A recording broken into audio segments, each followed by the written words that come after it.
열왕기상 19장 21절입니다. 엘리사에게 기름을 부어 같이 읽습니다. 이에 엘리사가 그를 떠나 돌아가서 한 결의에 소들을 취하여 잡고 소의 기구들로 그것들의 고기를 삶아 백성에게 주니 그것들이 먹었더라. 이후에 그가 일어나 엘리야를 따라가며 그를 섬기더라. 엘리사가 이제 엘리야의 다음 예언자로 이제 부름을 받은 거죠. 부름을 받았는데 엘리사가 농사를 지었던 농사꾼이었죠. 그래서 이렇게 한 겁니다. 다 정리해버리고, 자기 생활 정리해버리고, 그리고 이제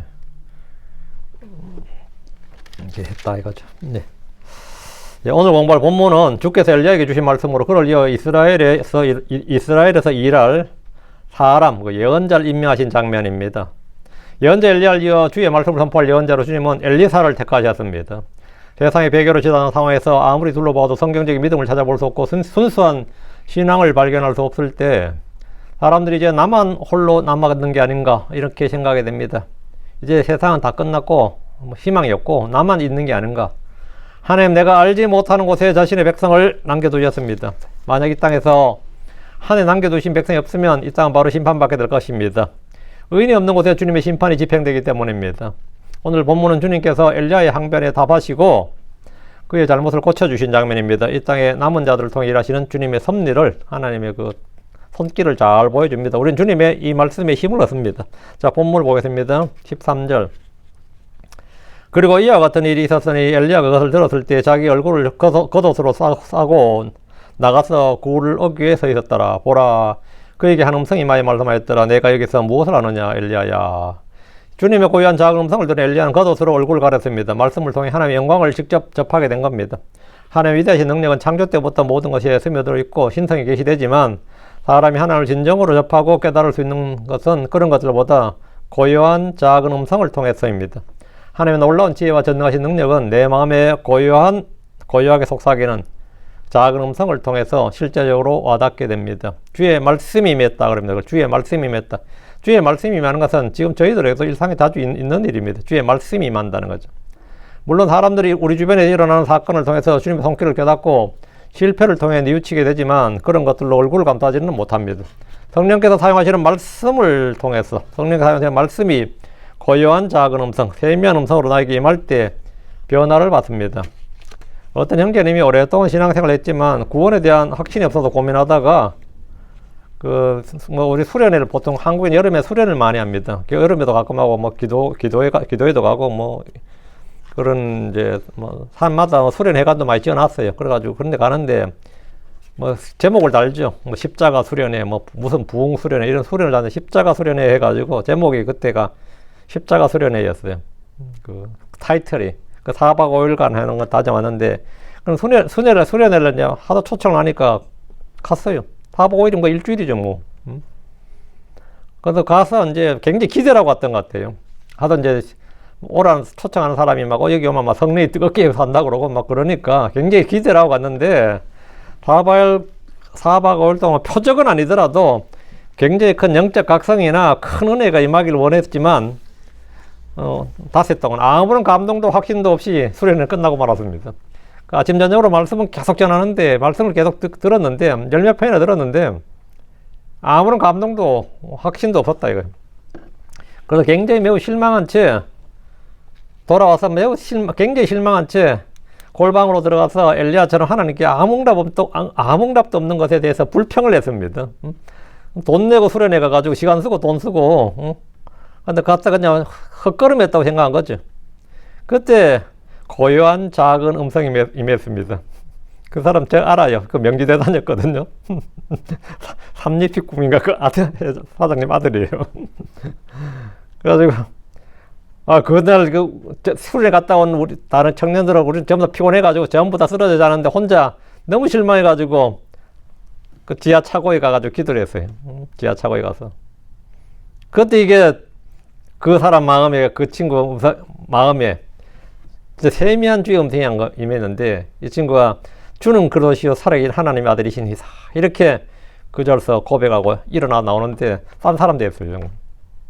완전 딴 사람이 되고 나중에 독일 유학 간다 그러는데 갔는지 안 갔는지 잘 모르겠고요.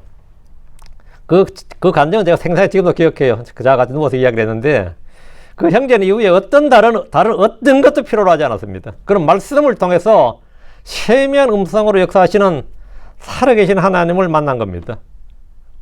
그 친구는 사람이 구원받았다는 걸 모른다는 걸 상상을 못한다. 워낙 그 체험이 분명해가지고 말씀이 임했다는 것은 엘리야가 말씀을 받은 것처럼 이렇게 받은 거예요. 그런 말씀을 통해서 세미한 음성으로 역사하시는 살아계신 하나님을 만난 겁니다. 수련회에서 뜨거운 체험을 했다는 간증을 한 형제들이 차례대로 믿음에서 떨어져 나가고 내가 언제 그랬냐는 듯이 표변했지만 그 형제는 언제나 세미한 음성을 통해 말씀하시는 주님을 잃지 않았습니다. 그 주님의 믿음을 잃지 않았습니다. 지금도 많은 교회들에서 불과 강한 바람과 지진 같은 표적적인 역사를 구하는 대신에 말씀의 사역에 전념한다면 훨씬 더 강한 믿음을 지닌 성도들을 길러낼 수 있을 겁니다. 여러분 가운데 강한 바람과 같은 바위를 부수는 불, 땅을 쪼개는 지진 같은 역사를 통해서 믿음을 갖기보다는 매일 읽는 성경과 묵상, 매주 듣는 설교와 성경을 통해서 조용하지만 깊은 믿음의 체험을 할 수 있길 바랍니다. 때로는 불과 강한 바람, 지진과 같은 것이 필요할 수 있습니다. 그러나 성경을 통해서 볼 때 이런 것은 대부분 완악한 마음, 회개치 않는 혼들을 다룰 때 사용하시는 하나님의 징계와 심판의 수단입니다. 그러나 고요하고 작은 음성은 상하고 깨어진 혼들에게 임하시는 주님의 사역 방법입니다. 다시 13절. 그리고 이와 같은 일이 있었으니 and it came to pass. 시시하죠. 엘리야가 그것을 들었을 때 자기 얼굴을 겉옷으로 싸고 나가서 굴룩에 서 있었더라. 보라, 그에게 함성이 많이 말씀하였더라. 내가 여기서 무엇을 하느냐 엘리야야. 주님은 엘리야에게 9절에서 처음 하신 질문을 다시 한번 하셨습니다. 똑같은 질문, 내가 여기에서 무엇을 하느냐 엘리야야. 주님의 임재를 체험한 엘리야는 어떻게 대답했습니까? 처음 호렙산 동굴에 도착해서 주님에게 답한 그대로였습니다. 주님, 이스라엘 백성들이 무엇을 하냐고 묻지 않았습니다. 다른 예언자들은 뭘 하고 있느냐, 제사장들은 뭘 하고 있느냐, 이런 걸 묻지 않으셨습니다. 내가 여기서 뭘 하느냐고, 네가 뭘 하느냐고, 너. 주님에 관한 힘은 지금 이 자리에 주님을 대면하고 있는 엘리야 혼자였습니다. 우리는 그래도 심판에서 각자 자기가 한 일, 자기를 설명하는 것이, 자기에 대해서 회개보고하는 것이 남의 이야기 하지 않습니다. 주님은 무엇을 했느냐, 과거, 지난날의 잘못에 대해 추구하지 않으셨고, 엘리야한테 네가 앞으로 뭐 할 거냐, 미래에 대해서, 그의 비전에 대해서 물어보신 것이 아니라 지금 이 자리에서 내가 뭘 하고 있느냐, 이렇게 물어보신 겁니다. 주님의 이 질문은 모든 성도들에게 그대로 적용될 수 있습니다. 이 시간 자신에게 주님의 말씀을 그대로 적용해 보시기 바랍니다. 주님의 은혜와 긍휼을 구하고 있습니다. 주님, 사역할 수 있는 힘과 능력과 지혜를 구하고 있습니다. 주님, 저의 죄에 대한 용서를 구하고 있습니다. 이런 진지한 답변이 있어야 됩니다. 지금 무슨 고민이 있습니다. 엘리야는 어떻게 대답했느냐? 14절. 뭐 하고 있느냐고 물었으니까 주님 이제 답을 해야죠. 이에 그가 말하였더라. and 될 때는 and는 그리고 아니면 이에 또 뭐 이러는데 이어질죠. 그러니까 이에 그가 말하였더라. 내가 만군의 주 하나님을 위하여 심히 질투하였나이다. 이는 이스라엘의 자손들이 주의 언약을 버렸고 주의 제단을 헐었으며 주의 예언자들을 칼로 죽이기 때문이다. 오직 나 곧 나만 남았는데 그들이 내 생명을 잡고 그것을 없애려 하나이다. 그래서 고요한 주의 음성이 임했고 이랬는데도 불구하고 지금 답이 똑같아요. 엘리야의 답이 이전과 똑같아. 주님의 질문이 똑같으니까 답도 똑같아. 이것은 주님의 물음에 대한 답이 될 수 없습니다. 그래서 엘리야가 여기까지 온 이유가 될 수는 있어도 엘리야가 이 자리에 온 이유는 될 수 있죠. 이게 답.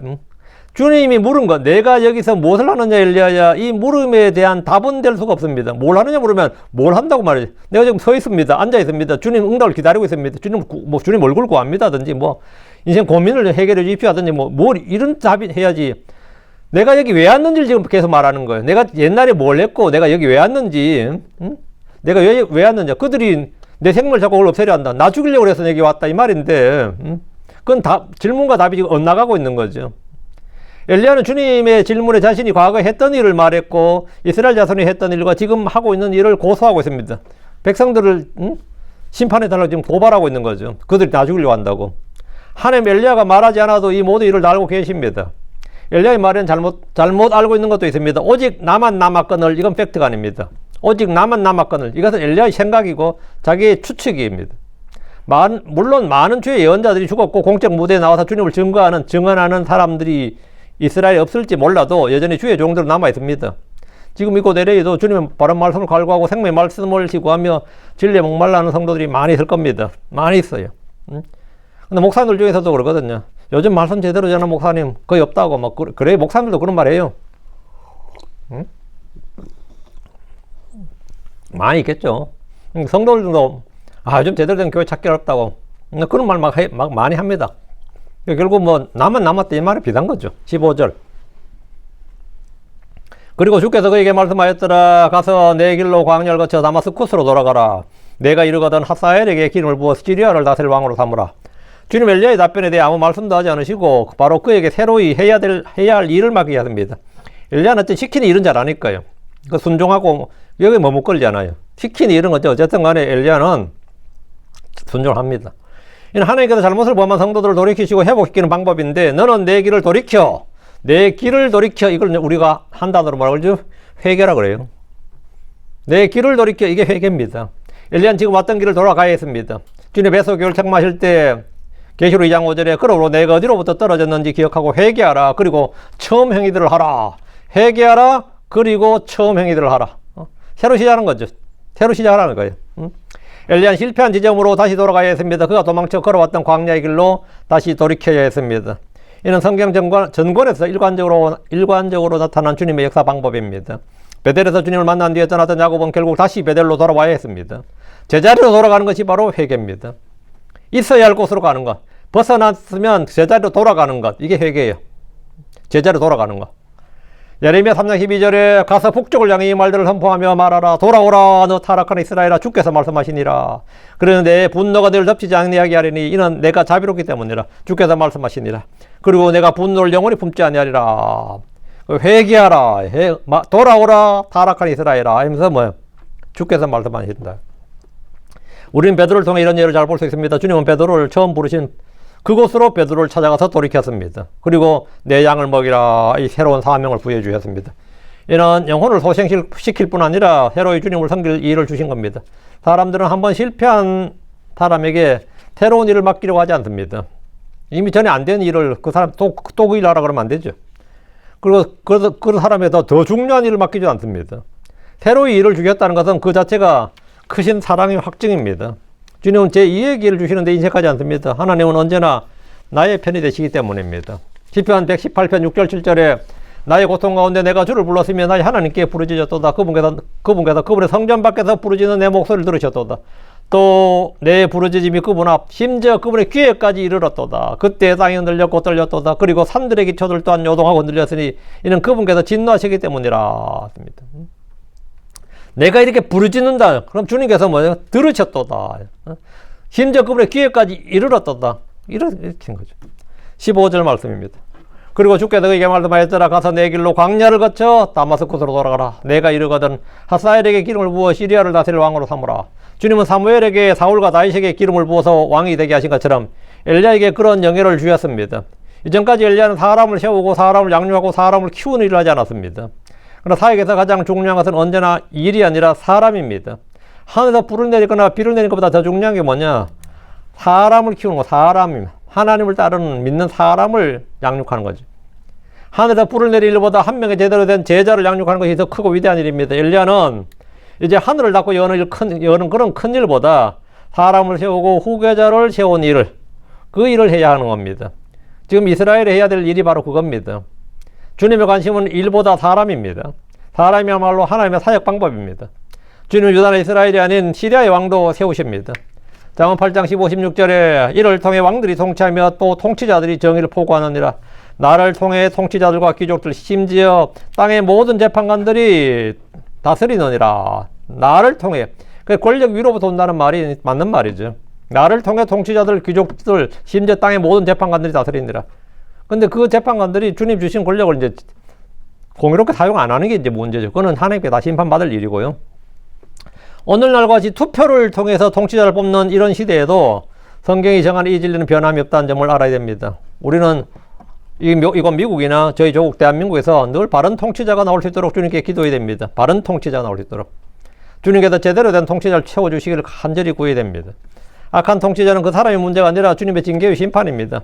하사엘은 엘리야에게 기름을 부어 왕이 되었다고 하지만 결코 훌륭한 왕이 아닙니다. 그 후에 이스라엘을 심판하시는 하나님의 채찍으로 사용되었습니다. 16절 또 너는 님시 아들 예후에게 기름을 부어 이스라엘 다스릴 왕으로 삼을 것이며 또 너는 아벨 무홀라 사람 사바세 아들 엘리사에게 기름을 부어 내 대신 예언자로 삼을지니라. 그 하사엘에게 기름을 부어 시리아를 다스릴 왕을 삼고 예후에게 기름을 부어서 이스라엘 다스릴 왕으로 삼고 다음에 엘리사의 기름을 부어서 너를 내 대신 예언자로 삼을 것이니라. 이게 이제 엘리야의 마음을 건드린 거죠. 너와 함께 예언자로, 이게 아니라 내 대신 나잖아요. 네 대신, 니는 이제 그만하고 엘리사한테 하라 이 말이죠. 엘리사가 이제 예언자가 되는 거죠. 주님은 엘리야가 그토록 무서워 도망쳤던 아합과 이세벨의 종말을 고했습니다. 주님은 엘리야 자신의 손으로 아합의 뒤를 이걸 왕에게 기름을 붓게 하셨습니다. 예후는 아합과 그의 아들 요람 왕의 군대 장관이었으나 아합 왕가를 치라는 명령을 받아서 왕이 되었습니다. 쿠데타를 일으킨 거죠. 그는 아합 왕의 가문을 완전히 멸했습니다. 주의 예언자들을 죽이고 엘리야마저 죽이려고 했던 이세벨 예후에 의해 궁궐 창밖으로 던져짐으로써 비참한 죽음을 맞았고 그녀의 시체는 개들이 먹어치웠습니다. 주님은 엘리야의 원망 섞인 아합과 이세벨의 악행에 대해서 어떻게 심판하실지 보여주신 겁니다. 엘리야의 그 불평에 대해서 심판을 선포한 거죠. 열왕기하 9장 36절에 그러므로 그들이 다시 와서 그에게 말하였더라. 그리고 그가 말하였더라. 이것은 그분께서 자신의 종 디셉 사람 엘리야를 통해 말씀하신 말씀이라. 이르시기를 이스라엘의 구역에서 개들이 이세벨의 살을 먹으리라. 하나님의 사역을 보시면 됩니다. 역사의 수레바퀴 속에서 너무나 자연스럽게 아합 왕가를 멸하시고 심판하셨습니다. 주님의 말씀을 받지 않는 사람은 아무리 좋아 보여도 아무리 잘 사는 것 같아도 이런 일이 주님으로부터 비롯되었다는 사실을 알 수 없을 겁니다. 사람들은 매 사건마다 이미 앞서 역사하시는 주님의 손길을 깊이 인식해야 됩니다. 마지막으로 주님은 엘리사에게 기름을 부어서 엘리야를 대신한 예언자가 되게 하였습니다. 이 말씀은 엘리야가 자기 혼자만 남았다고 하나님께 하소연했던 것에 대한 하나님의 응답이었습니다. 엘리야의 생각처럼 그 땅에는 하나님의 예언자가 전혀 없었던 것이 아니었습니다. 주님 얼마든지 다른 종들을 불러서 엘리야를 대신할 수 있고 엘리야가 다 이루지 못한 구원 사역을 지속시킬 수 있는 분이었습니다. 엘리사가 엘리야의 후계자가 된 것은 이스라엘에서 구원의 사역이 하나님의 손 아래서 중단되지 않을 것임을 보여줍니다. 엘리야는 자기 손으로 자신을 대신할 예언자를 세움으로 예언자의 직분에 대해 해고되었습니다. 그러나 한편으로 이것은 엄청난 은혜고 복입니다. 내가 아니어도 주님의 사역을 할 사람이 얼마든지 있다. 내가 아니어도 사역을 할 사람 얼마든지 세우신 하나님을 생각할 때 사실 아무것도 걱정할 것이 없습니다. 내가 죽어도 내가 없어도 내가 아니어도 아무 걱정할 길이 없단 말이죠. 지금 이 시대는 갈수록 경건한 말씀의 사역자가 줄어들고 그 뒤를 이을 자들을 거의 양육하지 못하고 있습니다. 하지만 잘 생각해 보십시오. 거대한 신학교에서 성경적인 지도자를 양육하지 못한다 할지라도 이곳의 작은 방에서도 소문 없이 양육받고 있습니다. 여러분들이 바로 앞에 사역자들 대신할 엘리사가 되는 겁니다. 17절입니다. 그리고 이런 일이 있으리니 하사엘의 칼을 피하는 자는 예후가 죽을 것이요 예후의 칼을 피하는 자는 엘리야사가 죽이리라. 이스라엘은 이제 엘리야 대신 엘리사가 엘리야 대신 엘리사가 이제 예언하는데 엘리야는 자기 대신 자기가 기름 부은 각기 다른 세 사람을 만나야 됩니다. 엘리야는 이제 자기가 기름 부을 세 사람을 만나야 돼. 시리아 왕 하사엘을 만나야 되고, 다음에 예후를 만나야 되고, 다음에 엘리사를 만나야 되는 거죠. 기름 부으려면 만나야 되죠. 이들은 이스라엘 땅에 차례대로 심판을 베풀 겁니다. 하나님의 엘리야가 신경 쓰고 걱정하는 것보다 훨씬 더 주님 자신의 영광과 존귀함을 소중히 여기십니다. 주님 원수들이 언제까지 승리한 걸 보고만 계시지 않습니다. 그래서 하나님이 대까지 세 사람이 있는데 이 시리아 왕 하사엘과 난폭한 장군 예후와 젊은 농부 엘리사입니다. 완전히 다른 세 사람을 주님께서 부르셔서 당시 우상 숭배에 빠져있던 이스라엘 백성들에게 관련된 일을 하도록 명령하셨습니다. 주님이 부르시는 사람은 주님께서 준비하시고 주님께서 택하신 사람이라는 사실을 다시 한번 절감할 수 있는데, 주님이 기름 부으시는 사람이 도덕적으로 완전한 사람 아닙니다. 인격적으로 완전한 사람, 그런 거 아니에요. 예를 들어 하사엘이나 예후가 난 하나님의 택함 받은 사람이라면, 우리는 요즘 우리가 같은 사람이 뭐라고 했어요? 저런 개독인다 그랬겠지. 저런 인간이 무슨 하나님께 기름 부었나? 지금 미국으로 치면 트럼프가 나 크리스천이야, 나 완전히 난 독실한 크리스천이야 그러면 많은 언론에서 비웃을 겁니다. 근데 그 이상한 거 저는 이상한 거 아니에요. 지금 한국 이재명 씨도 자기가 크리스천이라고 그러잖아요. 자기도 나름 독실한 크리스천이라고 부활절 예배 교회 가지고 한번 흥겹게 한번 해버리잖아. 근데 그게 그 사람이 실제 살인자를 할지라도 이상한 거 아니에요. 성경적으로는 전혀 이상한 거 아닙니다. 주님이 기름 부은 사람이 누구냐고 하면 되잖아요. 예후 같은 사람, 하사엘 같은 사람도 기름 부었단 말이죠. 그러니까 주님이 부르신 사람은 주님께서 준비하시고 주님께서 택하신 것이라는 사실을 잘 알 수 있는데, 이런 사람들을 그 시대에 가장 맞는 사람들입니다. 주님께서 이 세 사람을 부르셔서 당시 우상숭배에 빠져있던 이스라엘 백성들에 관련된 일을 하도록 명하신 거예요. 지금도 주님은 직업에 관계없이 그 사람 교육 수준과 관계없이 그 사람의 인성과 관계없이 부르시고 사용하십니다. 저는 학원 강사를 하다가 목사가 되었습니다. 무디 목사는 구두 수성을 하다가 목사가 되었습니다. 노예 상인이던 잔 뉴턴을 부르신 분은 주님이십니다. 그분 전직 노예 상인이었습니다. 빌리 선대 같은 사람은 메이저리그 야구 선수였는데 그 당시 얼마나 유명한 야구 선수였냐면 홈런왕이었어요. 메이저리그에서 홈런왕은 연봉이 장난이 아닙니다. 근데 술 취하다 친구하고 게임 없는 날 술 취하다가 저녁에 가다가 교회에서 부흥회 한다는 그 간판 보고 한번 들어가 볼까 그러더래요. 한 명은 안 들어간다고, 두 명은 한 명은 술 취한 상태로 들어갔어요. 술 취한 상태로. 그래서 부흥회에서 그냥 술 취한 상태로 구원받아 버린 거예요. 그래가지고 야구 때려치우고 목사 됐습니다. 목사 돼서 뭐 그냥 목사도 아니에요. 미국의 역사에 남는 유명한 목사입니다. 몇 명, 미국에서 한 5명 뽑으면 들어가요. 좀도둑 생활하다가 감옥에 갇혔던 조지 뮬러를 부르신 분도 주님입니다. 전직이 뭐였냐면 좀도둑이었다요. 주님의 부르시면 후회가 없으시며 각기 부름받은 사람들은 주님의 목적대로 쓰임받습니다. 고린도전서 1장 20절 21절에 그러나 이제 그것들은 많은 지체들이니라 그러면도 오직 한 몸이라 또 눈이 손에게 나는 내가 필요 없다 말할 수 없으며 또 머리가 발들에게 나는 너희가 필요 없다고 말할 수 없느니라. 여기서 우리는 주님의 주권을 배울 수 있습니다. 하사엘은 주님께 왕이 되리라 이렇게 기름 부음을 받았지만 두꺼운 이불에 물을 붙여서 왕을 질식사시켜서 왕이 되리라 이 말 듣고 나서는 살인자가 되어버린 겁니다. 왕이 되리라 그러면 안 돼. 내가 다 차기 왕을 하나님 나를 차기 왕으로 지명해서 하면 가만히 기다리면 되잖아요. 그래도 되고 뭐 어떻게 해도 될 텐데 그 말 듣고라도 오히려 힘을 얻어서 왕을 죽여. 하나님 나 왕으로 기름 부었다고. 예후 역시 주님의 말씀에 순종하는 왕이 아니었습니다. 열왕기하 10장 31절에 그러나 예후는 이스라엘의 주 하나님 주의 율법 안에서 걷는 일에 주 하나님의 율법 안에서 걷는 일에 그의 모든 마음을 다하여 그의 주의를 기울이지 아니하였으니 이는 그가 이스라엘로 죄를 짓게 한 여로보암의 죄들에서 떠나지 아니하였기 때문이더라. 예후도 기름 부음 받았지. 그런데 여로보암이 지금 그 자신의 여로보암의 죄들에서 떠나지 않았다잖아요. 그러나 예후가 주의를 기울여 자기 온 마음으로 주 이스라엘 하나님의 율법 안에서 걸으려 하지 아니하였으니 이는 그 이스라엘로 하여금 범죄하게 한 여로보암 죄를 떠나지 아니하였습니다. 그랬거든요.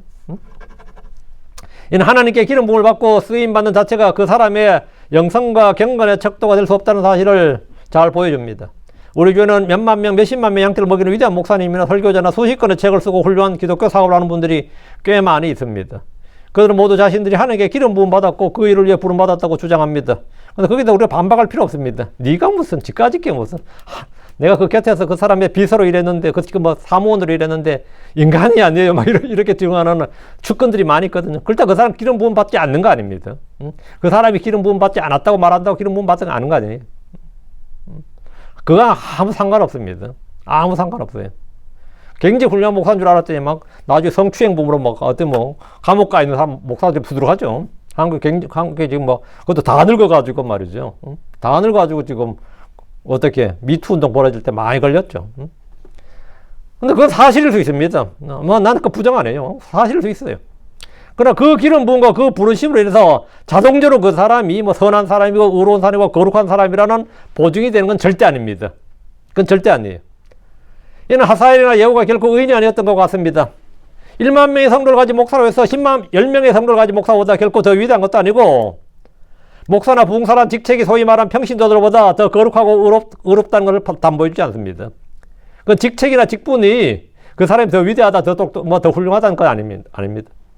내가 비록 기름 부음을 받고 부르심을 받았다면 그에 합당한 삶을 살 수 있도록 항상 자기를 돌아보고 말씀의 물로 시선을 받고 더 많은 성령의 열매를 맺을 수 있도록 깨어 있어야 하는 겁니다.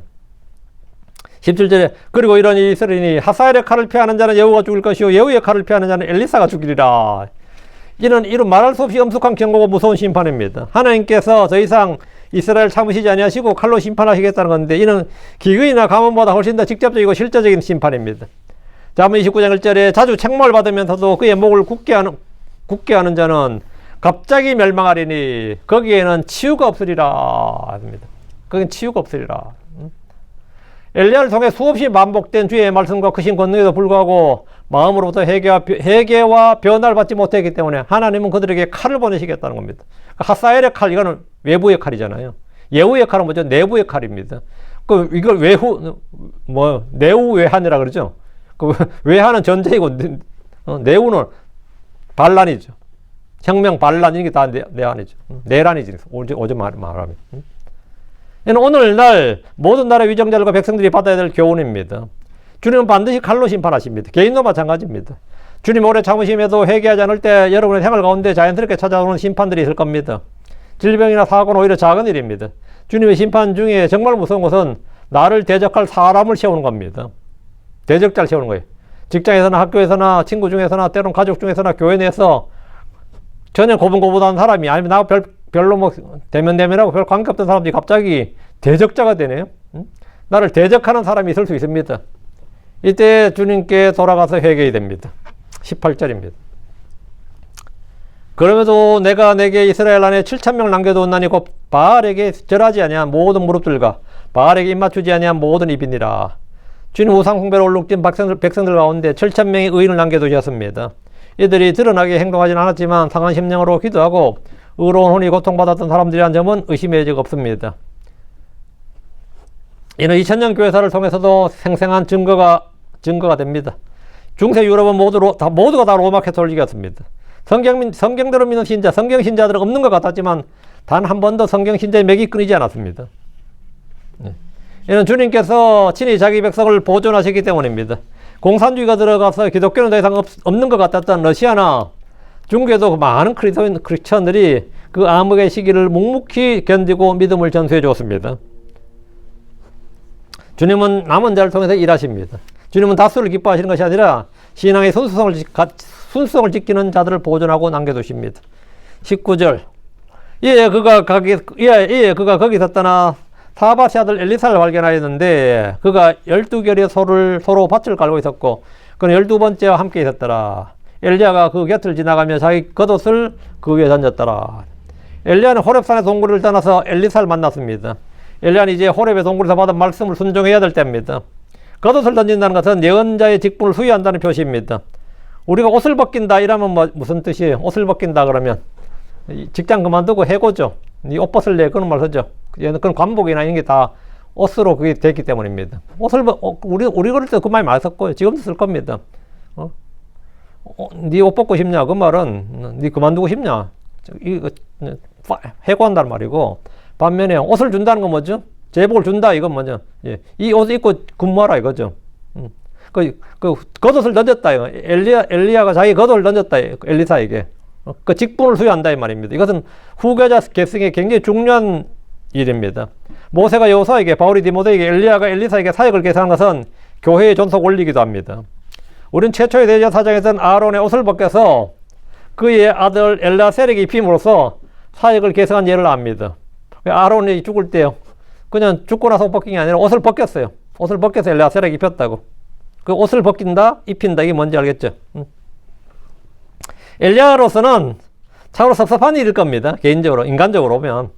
아직도 한참 일할 나이고 앞날이 창창한데 이때 엘리야 나이가 정확히 몇 살인지 우리가 알 수는 없는데 뭐 이래 걸어 다니고 지금 하고 있잖아요. 근데 자신을 도울 예언자 아니 뭐 새끼 예언자 뭐 이런 거를 지금 하는 게 아니라 자신을 대신할 예언자를 세워야 되는 겁니다. 하지만 주님의 말씀을 넣는 데는 주저함이 없었습니다. 근데 엘리야는 뭐 그런 거는 신경 쓰지 않고 주께서 명령하시는 일은 그냥 무정 순종해서 하는 거니까요. 엘리야로서는 지금까지 행한 모든 주님의 사역보다 이 한 가지 사역이 가장 중요한 사역일 수 있습니다. 자신의 겉옷을 던져주는 이런 자기를 부인해야 되는 행위입니다. 엘리사는 농사를 짓고 있었기 때문에 누구보다도 가뭄의 피해를 많이 본 사람입니다. 엘리야가 자신을 부를 때 엘리사의 사정은 예언자를 잡아 죽이는 그런 험악한 시대였습니다. 그러나 그는 농장의 주인이 되기보다 주의 예언자가 되는 것을 선택하는 데 주저하지 않았습니다. 겉옷을 던져줄 때 이게 지금 나한테 지금 뭐 하는 짓이냐 이러시면 안 됩니다. 그러지 않았다 이거죠. 여기다 배울 수 있는 또 한 가지 귀한 교훈은 부르심을 받을 때 상태입니다. 엘리사는 자신의 생업의 농토에서 밭에서 말이죠. 땅을 갈다가 부름받았습니다. 일하다 부름받았다 이 말이죠. 모세는 양떼를 치다가 부름받았습니다. 일하다가 부름받았다고요. 기도는 밀을 타다가 부름받았습니다. 일을 하다가 부름받았어요. 다윗 역시 베들레헴에서 양떼를 돌보는 중에 부름받았습니다. 아모스 역시 양떼를 치다가 부름받았습니다. 베드로, 요한, 야고보는 고기를 잡다가 그물을 깁다가 아니 배에서 한마디 바다에서 부름받았다고요. 그들의 일하다가 부름받았다고. 세리, 레위는 세관에서 부름받았습니다. 일하다 부름받았다 이 말입니다. 이 말은 굉장히 중요한 겁니다. 하나님이 부르시는 사람은 어디서 부르냐? 일터에서 부르신다 이겁니다. 물론 뭐 놀고 있는 사람 부르실 수 있는데 이 사역자들 보면 하나같이 일터에서 부름받았어요. 그 한국에서 사역을 준비한다는 핑계로 신학을 공부한 뒤에 백수 건달로 놀고 먹다가 목회를 시작하는 사람도 꽤 많이 있습니다. 신학교 나오는 것은 자기 마음이겠지만 신학교 나온 뒤에는 부지런히 일상생활에 돌아가서 열심히 일을 해야 됩니다. 주님은 생업의 현장에서 열심히 일하는 사람을 부르십니다. 20절입니다. 그리고 그가 소들을 버리고 엘리야를 따라 달려가 말하였더라. 내가 당신께 청하오니 내 아버지와 내 어머니에게 맞추게 하소서. 그 후에 내가 당신을 따르리라 하며 엘리야가 그에게 말하였더라. 돌아가라. 내가 내게 무엇을 행하였느냐. 야, 엘리야가 굉장히 매정하죠. 근데 뭐 올려면 그냥 오지 뭐 내 아버지와 내 어머니에게 맞추게 하소서는 이것도 엘리야 용납을 안 했어요. 복음서에도 이게 나옵니다. 내 아버지 장사진에게 한 뒤에 하니까 주님께서 그냥 제자에서 그냥 카드 해버렸죠. 엘리사의 반응은 즉각적이었습니다. 이는 제자들이 부름받을 때 곧바로 그물 던져놓고 주님을 따른 것을 생각나게 합니다. 그는 12결이라 그러면 이 항소 24마리거든요. 12결이를 부리는 분홍의 아들이었고 항소 2마리를 잡아 잔치에 내어놓을 수 있는 경제력의 소유자였습니다. 그래도 불구하고 재산 상속을 단념하고 가족들과 떠나서 예언자의 길을 가기로 결심했습니다. 이것은 위대한 결단입니다. 그러나 자연스러운 육신의 정을 먼저 해결하고자 했습니다.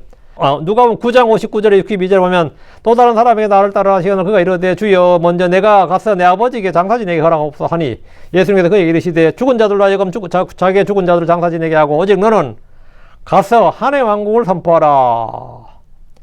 61절 또 다른 사람이 이르되 주여 내가 주를 따르겠나이다만 먼저 가서 내 집에 있는 가족들의 작별을 구하게 하옵소서 하니 예수님께서 그에게 이르시되 손에 쟁기를 잡고 뒤를 돌아보는 자는 하나님의 왕국에 합당하지 아니하니라.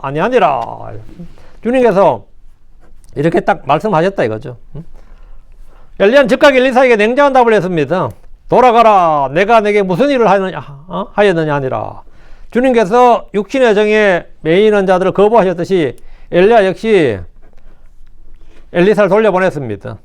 그러나 엘리사는 그 말에 낙담하거나 포기하지 않았습니다. 주님의 말씀으로 제자가 되지 못했던 사람으로 달리 엘리사는 위기를 바로 기회로 삼았습니다. 21절 그리고 그가 그에게 돌아가 한 결의 소들을 가져다가 잡았고 그 소들의 기구들로 그것들의 고기를 삶아 백성들의 주니 그들이 먹었더라. 그 후에 그가 일어나 엘리야를 따라가서 그를 섬겼더라. 엘리사는 돌아가라는 엘리야의 말에 부르심을 포기하지 않았습니다. 그는 공개적으로 주님만 섬길 것을 가족들과 이웃들을 불러 잔치를 열어서 선포했습니다. 이거는 공식적으로 선포해버린 거예요. 나 지금부터 이제 농사 안 짓는다 이렇게. 그가 소를 잡고 농기구를 불살랐다는 것은 더 이상 농부로 살지 않겠다는 결연한 의지를 보여준 것이고 자신의 헌신을 돌이키지 않겠다는 신앙 고백이었습니다.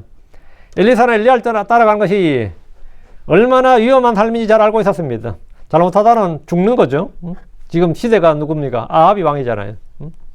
이세벨은 공공연히 엘리야를 잡아 죽이겠다고 이미 현상 수배를 건 상황이었고 엘리야 역시 그런 사람의 제자가 된다는 것은 그런 사람을 따른다는 것은 죽을 수 있는 위험과 핍박을 각오해야 됩니다. 주의 기름 부음을 받고 예언자가 되었다고 백성들의 존경을 받고 권세를 받고 부가 따라온 것이 아닙니다. 그가 한 일은 엘리야의 수종을 드는 일이었습니다. 엘리사가 손을 씻을 때 물을 부어주는 일이 엘리사의 사역이었습니다. 아침부터 저녁으로 성경 읽고 공부하고 필사하고 그런 거 한 거 아닙니다. 엘리사가 하는 일은 물 들고 물당벌이었다 이 말입니다. 11개 3장 11절에 그러나 여호사밧이 말하였더라 이곳에 주의 예언자가 하나도 없느냐 이는 우리가 그를 통하여 주께 물으려 함이니라. 이에 이스라엘 왕의 신하 중 하나가 대답하여 말하였더라 보소서 사밧의 아들 엘리사가 있나이다. 그는 엘리야의 손에 물을 붓던 자니이다. 그 엘리사가 어떤 사람이냐 하면 엘리야의 손에 물 붓던 사람이다. 이게. 그게 그 당시 알려져 있는 거예요. 엘리사가 어떤 사람이냐면 한번 그 종이었다 이 말이죠. 엘리사의 사역은 엘리야의 예언자 엘리야의 몸종 노릇을 하는 것부터 시작되었습니다. 몸종 노릇을 하는 것부터.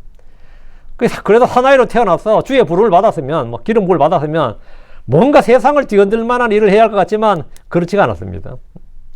막 환상을 보고 계시를 보고 뭐 이렇게 막 기적과 표적을 일으키고 해야 될 것 같잖아요. 근데 그에게 맡겨진 일이 그런 게 아니었다면요. 그러나 이런 겸손과 섬김은 진정으로 위대한 자의 표시였습니다. 주님 역시 제자들의 발을 씻기는 일을 서슴지 않으셨기 때문입니다. 가장 크고자 하는 자는 먼저 낮아져 섬기는 자가 되어야 됩니다. 마가복음 10장 44절에 그리고 너희 중에 누구든지 가장 으뜸이 되고자 하는 자마다 모든 사람의 종이 되어야 하리라 했습니다. 다시 21절. 그 후에 그가 일어나 엘리야를 따라가서 그를 섬겼더라. 엘리야를 따라가며 그를 섬기는 것이 바로 제자의 도리입니다. 어떤 형제들은 이렇게 큰 소리칩니다. 나는 하나님 한 분만 섬기지 결코 사람을 따르거나 섬기지 않는다. 그런 말은 이 교회 내에 굉장히 유행하는 말입니다. 난 오직 하나님만 섬기지, 난 오직 예수님을 섬기지 사람을 따르지 않는다. 사람을 섬기지 않는다. 이제. 이 말은 매우 옳은 것 같지만 교만과 자기가 충만한 말입니다. 주님은 제자들에게 서로가 서로를 섬기도록 명령하셨습니다. 섬기는 일은 결코 낮아진 증거이거나 비참한 것이 아닙니다. 섬김은 그리스도인의 증거이고 그리스도인의 제자된 표시입니다. 주님의 뜻대로 사람을 섬기는 것은 성경적 진리입니다. 하나님을 가장 잘 섬기는 사람이 사람을 가장 잘 섬깁니다. 마가복음 10장 45절에 이는 사람의 아들 쫓아 섬기를 받으러 오지 아니하고 오래 섬기며 또 자기의 생명을 많은 사람을 위한 대속물로 주려고 왔기 때문이라.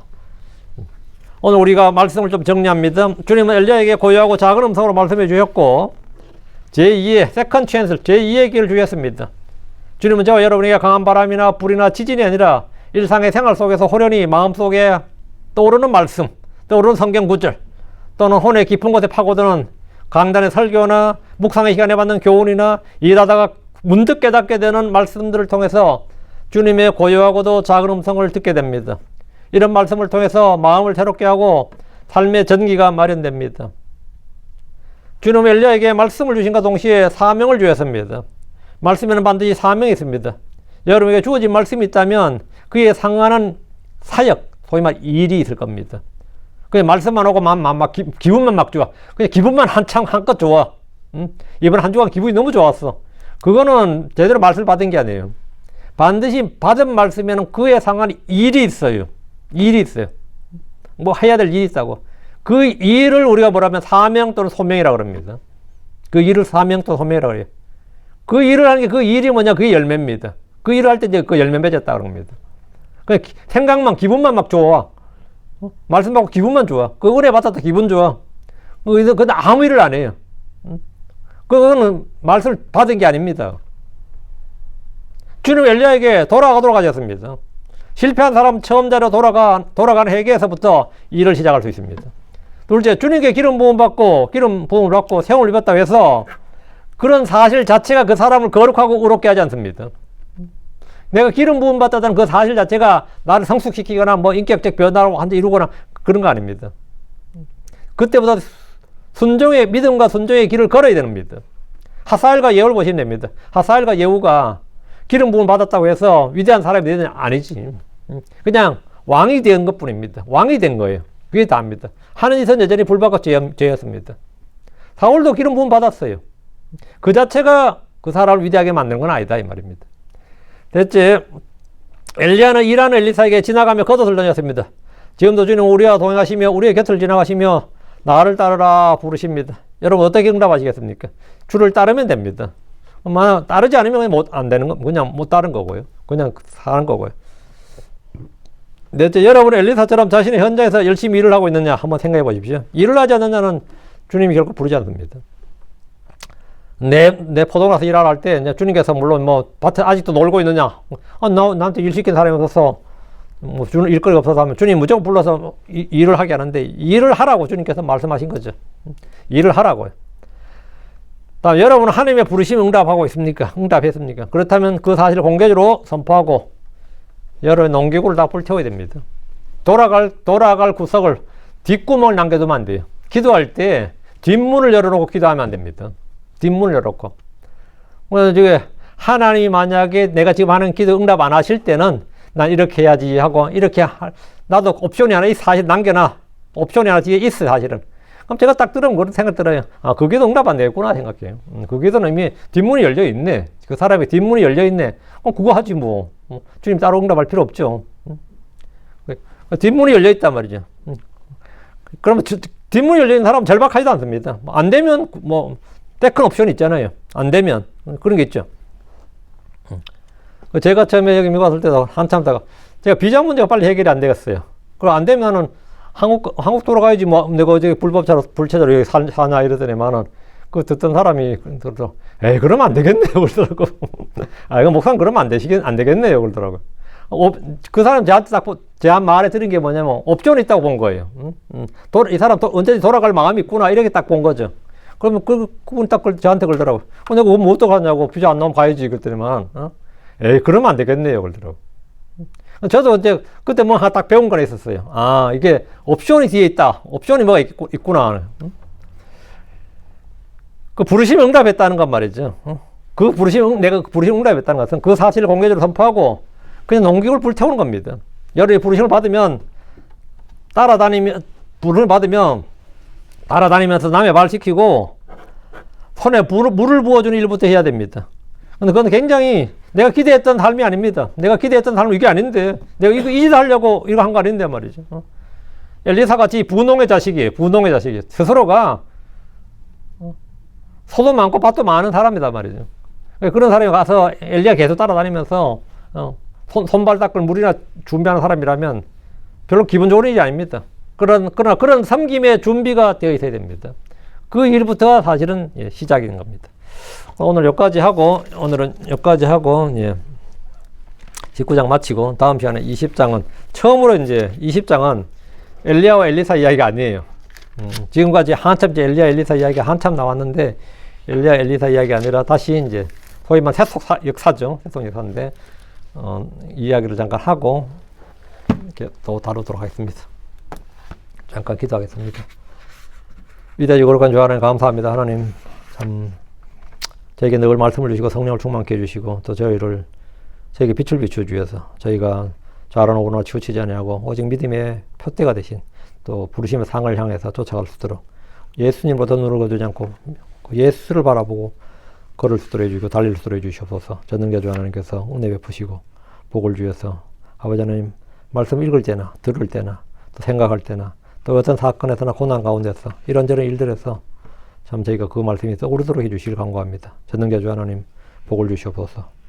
그리하여 아버지 하나님 참 지금 고난에 처한 모든 혼들을 기억하시고 어려운 가운데서도 다시 기회를 주셔서 새롭게 시작할 수 있도록 해주십시오. 의인은 7번 넘어져도 다시 8번째 일어날 수 있는 사람들입니다. 주님께서 계속해서 저희와 함께 계시고 붙들어 주시는 분을 압니다. 저희 인도자가 되신 선하신 목자 되신 예수 그리스도께서 저희의 모든 필요를 공급하여 주시고 또 모든 것들을 또 이루어 주시기를 간구합니다. 이 시간 특별히 참 저희 교회 성도를 위해서 기도합니다. 아버지 하나님 연약한 지체들을 불쌍히 여기시고 또 질병 가운데 있는 고난 가운데 있는 혼들을 불쌍히 여기시며 주님께서 치유를 허락하여 주시기를 원합니다. 완전한 건강을 주시옵시고 아버지 놀라운 은혜를 베풀어 주십시오. 또 건강한 혼들을 기억하시고 하나님의 말씀에 또 전념을 들어 주십시오. 제가 주의 부르심에 즉각적으로 반응할 수 해주시고 고요하고 작은 음성, 그 세미한 음성을 늘 들을 수 해주십시오. 저희 마음이 언제나 주님 앞에서 깨어있게 하여 주시기를 간구하며 주님께서 한번 말씀하시고 다시 말씀하실 때 저희가 내가 여기 있나이다 응답하고 또 그 말씀에 주어지는 사명, 소명을 잘 이행할 수 있는 성도를 되도록 도와주시고 아버지의 믿음과 더불어 순종의 삶을 살 수 있도록 복을 주시옵소서. 감사드립니다. 주의 승 기도합니다. 아멘. 아멘.